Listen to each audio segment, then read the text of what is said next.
नमस्कार दोस्तों, आप सबका बहुत बहुत स्वागत है द फर्स्ट डिबेट में। दोस्तों, जैसे कि आप जानते हैं, प्रधानमंत्री मोदी जी मथुरा होकर आए हैं कृष्ण जन्मभूमि पर। तो दोस्तों, इस पर ये डिबेट चल रही है।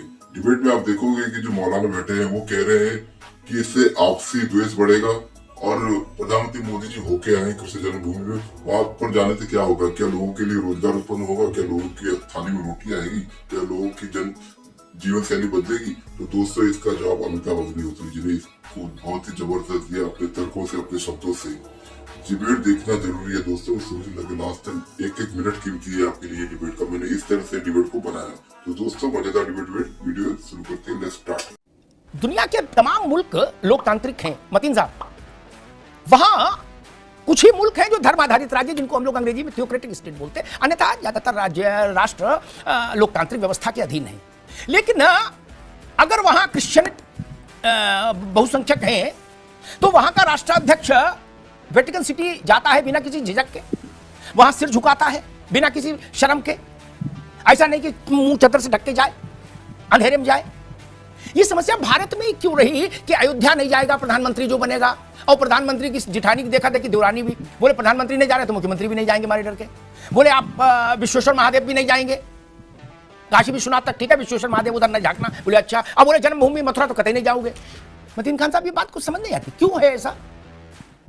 ऐसा इसलिए है कि वहाँ लोग जाते हैं, वहाँ अमिताभ अग्निहोत्री जैसे लोग उनका प्रचार प्रसार नहीं करते हैं, पहली बात। अब दूसरी बात देखिए, यह है कि प्रधानमंत्री जहाँ पे जो भी काम करना करते हैं, उस काम से सबसे पहले बात ये सोचना चाहिए कि देश हित में कितना बड़ा फायदा हो रहा है जी। देश में क्या इन्वेस्टमेंट आ रहा है, देश में क्या तरक्की हो रही है, देश भुखमरी से कैसे निकल रहा है। ये सब चीजें होती हैं प्राइम मिनिस्टर की पोस्ट।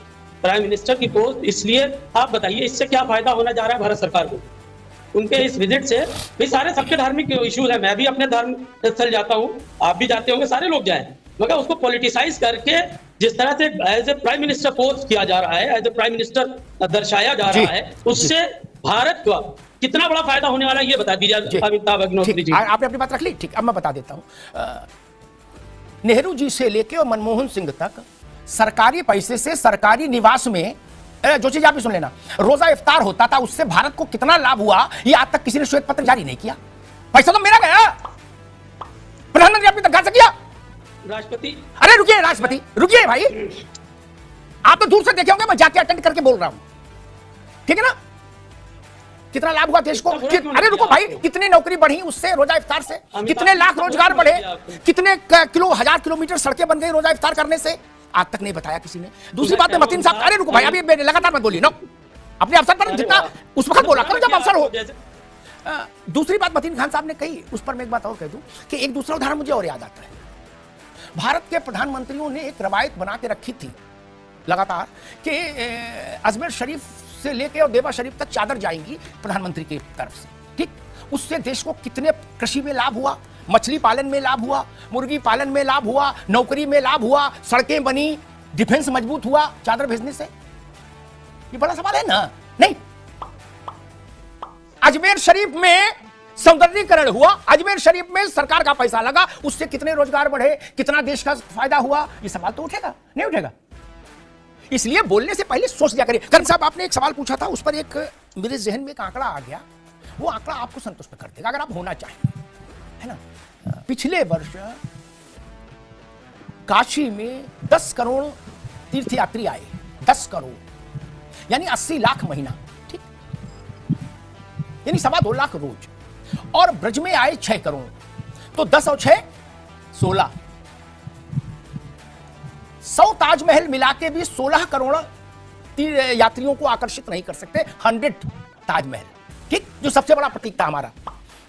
गोवा जो भारत का सबसे बड़ा डेस्टिनेशन है टूरिज्म का, जो चीज आप तो प्रोफेसर हो, आपको तो समझ में आ ही जाएगी बात, उसमें आए 2.25 करोड़, क्या यानी गोवा से 6 गुना ज्यादा। इससे रोजगार बढ़ता है, इससे लोगों को काम मिलता है, इससे विकास का पहिया घूमता है, इससे थाली में रोटी पहुंचती है। मतीन साहब, मुसलमान की थाली में भी इसी से रोटी पहुंच रही बनारस में, और हिंदू की भी। मतीन साहब, मैंने कहा कि आपको बता दूं तो आपको थोड़ा प्रसन्नता होगी, नहीं? हाँ, मैंने कहा जैसे ही मैंने एक बात कही, तो जिस तरह से भाजपा के प्रवक्ता और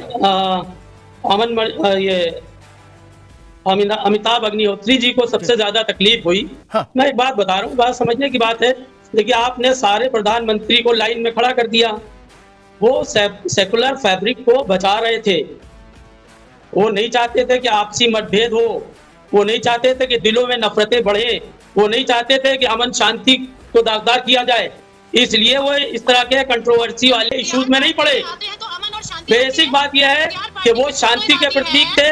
वो बेसिकली वो सोशल फैब्रिक को, बेसिक बात देखिए कि पूरे मिडिल ईस्ट में ये एक कहीं पे प्रधानमंत्री जाता है, आप एज ए नरेंद्र मोदी ना देखिए, एज ए प्राइम मिनिस्टर देखिए। प्राइम मिनिस्टर जाता है तो मिडिल ईस्ट में हमारे कितने लेबर्स काम करते हैं, मिडिल ईस्ट से जो हमारा कितना बड़ा रेवेन्यू आता है, कितना हमारा भारत को तरक्की होती है। ये बताइए, इस विजिट से भारत कितनी तरक्की कर लेगा, भारत को कितना बड़ा फायदा हो जाएगा।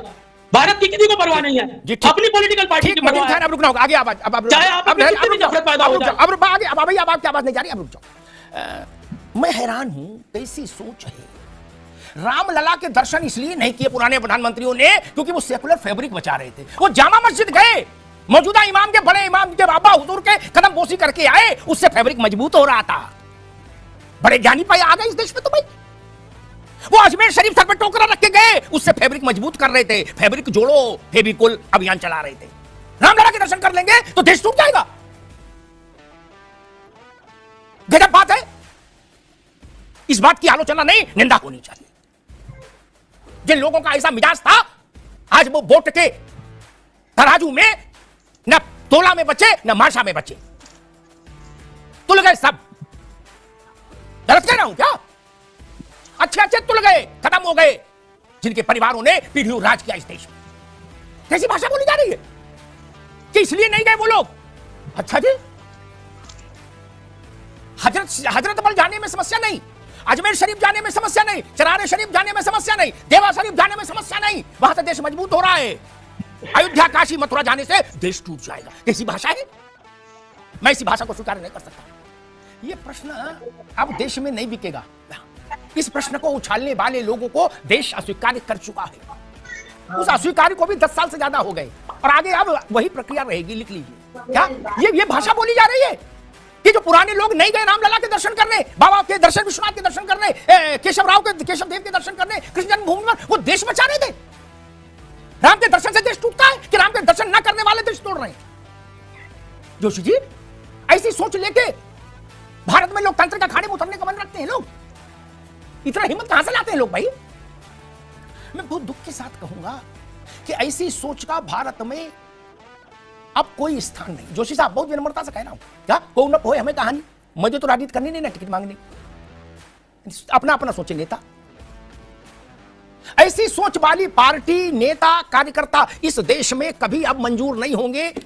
जनता उनके माथे पर कभी रोली चंदन नहीं लगाएगी। लिख लीजिए, जो ये कहने की धृष्टता करेंगे, दुस्साहस करेंगे, मैं दुस्साहस शब्द का इस्तेमाल कर रहा हूं कि जो लोग रामलला के दर्शन करने नहीं गए वो इसलिए नहीं गए कि देश में एकता बनी रहे, अमन चैन बना रहे। अरे राम है तो देश एक है। जोशी जी, बगल में राम नहीं है, बगल वाले देश में, बाप उसका क्या हाल है?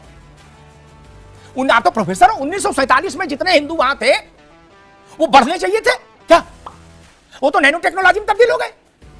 जोशी जी, कहां गए हिंदू?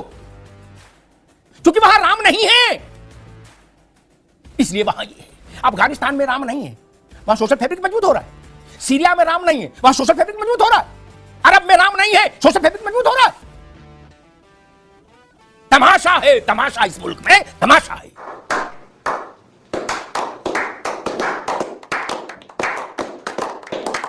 मजा आया।